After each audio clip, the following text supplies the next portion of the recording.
हम पर देखेंगे track to character the company establish power में आगे बढ़ रहे हैं।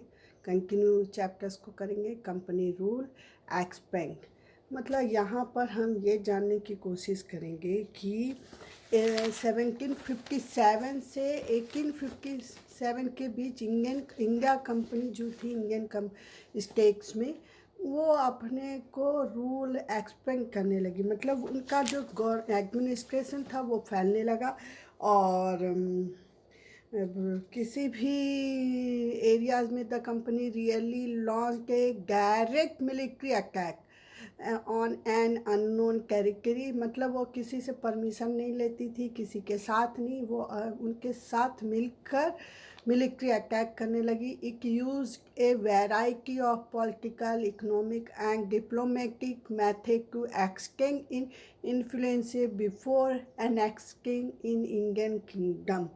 और उसने क्या किया, किसी भी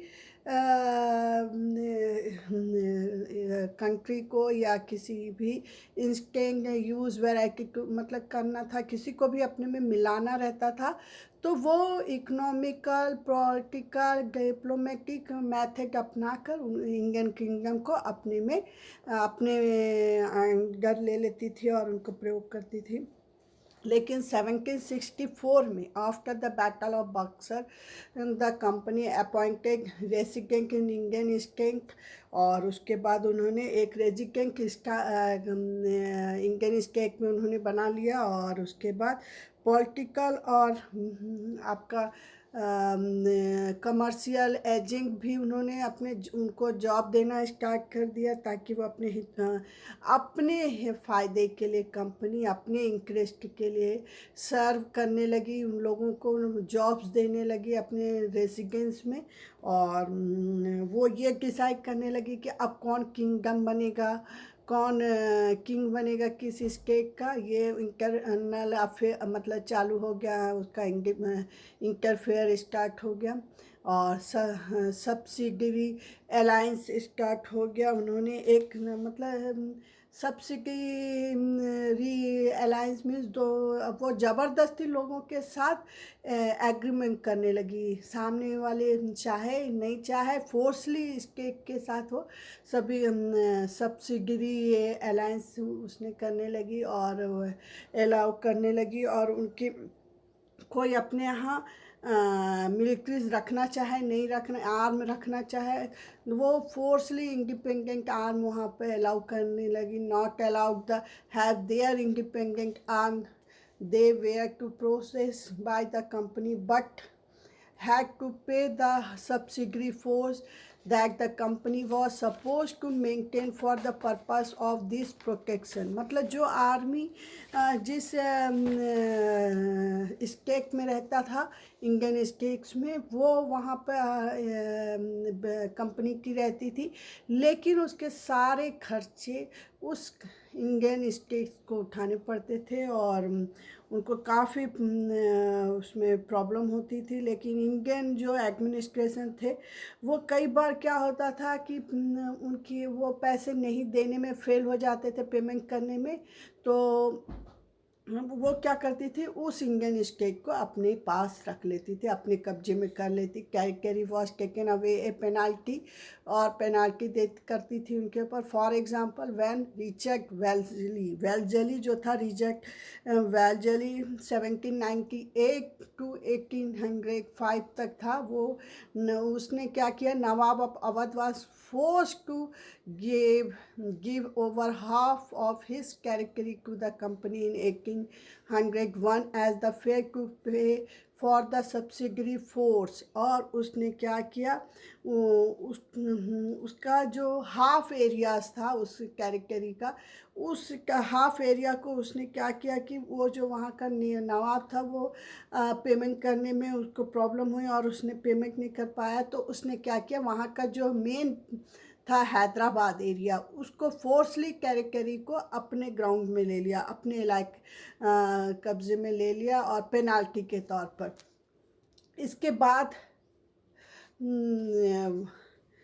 आप देखेंगे कि आप ये जानने की कोशिश करेंगे what power did the resident have और पावर क्या होती थी, रेजिडेंट की क्या पावर होती थी, वो रेजिडेंट क्या होते थे कि अगर किसी के जो जहाँ का राजा जो है वो अपने यहाँ एक मिलिट्री का आर्मी रखता था, उसको रेजिडेंट कहा जाता था। ठीक है।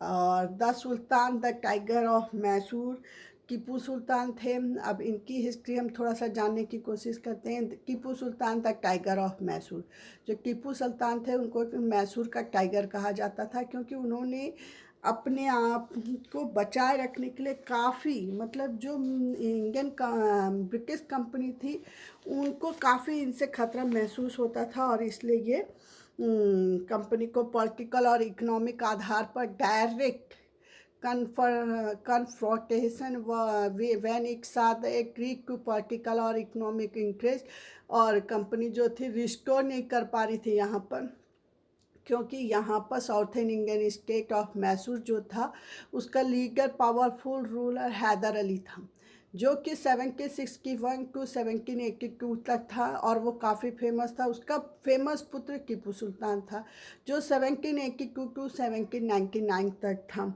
और इसने मालाबार, जो कोस्ट था, Malabar coast, where the company purchased pepper and cardamom in 1785, Tipu Sultan stop the export of sandalwood. और इसने क्या किया, जो भी इंडियन स्टेट कंपनी के अंडर में थी, उन्होंने कंट्रोल में थी, वो मालाबार का जो ये कोस्ट था वहाँ पर पीपर और आपका सैंडलवुड, कैरेडमोन, ये सब कंपनी परचेज करती थी और अपने कंट्री में ले जाकर महंगे दामों में बेचती थी, जो कि यहाँ के इंडियन स्टेट वालों ने उसको मना कर दिया और कहा कि हम कंपनी के साथ कोई बिजनेस नहीं करेंगे, हमको कोई बिजनेस नहीं, डिस अलाउ कर दिया local merchant from trading with the company, और इन्होंने डिस अलाउ कर दिया मर्चेंट नेवी को और कहा कि हम इनके साथ कोई बिजनेस नहीं करना चाहते हैं। The British were furious, they saw Hyder and Tipu was ambitious arrogant the dangerous. इनको क्या लगा कि जो टीपू सुल्तान और हैदर अली हैं वो बहुत ही महत्वाकांक्षी हैं और डेंजरस हैं, ख़तरनाक हैं, और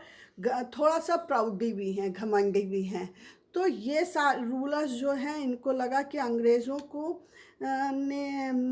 को लगता था ऐसे किंग, मतलब जो किंग है इनको कब्ज़े में इनको कब्ज़े में लेना बहुत मुश्किल है, और मुश्किल है, लेकिन इनको ज़रूरी है कि ये दूसरों को ना उस्काएं और ये हमारे साथ मिलकर काम करें, और इसलिए इनको दबाना ज़रूरी है। तो 1767 to 69, 1780 to 84, 1790 to 90 to 92 and 1799, only in the last the battle of Srirangapatnam the company ultimately win and victory।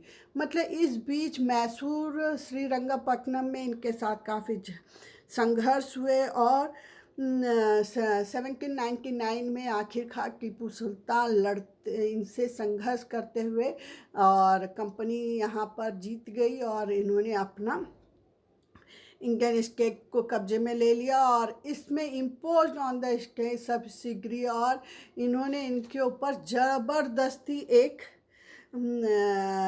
Impose कर दिया स्टेट के ऊपर कि ये इनके ऊपर रूलिंग, अपनी फॉर्मर रूलिंग डाल दी डायनेस्टी पे, और कहा कि हम इसके हिसाब से काम करेंगे।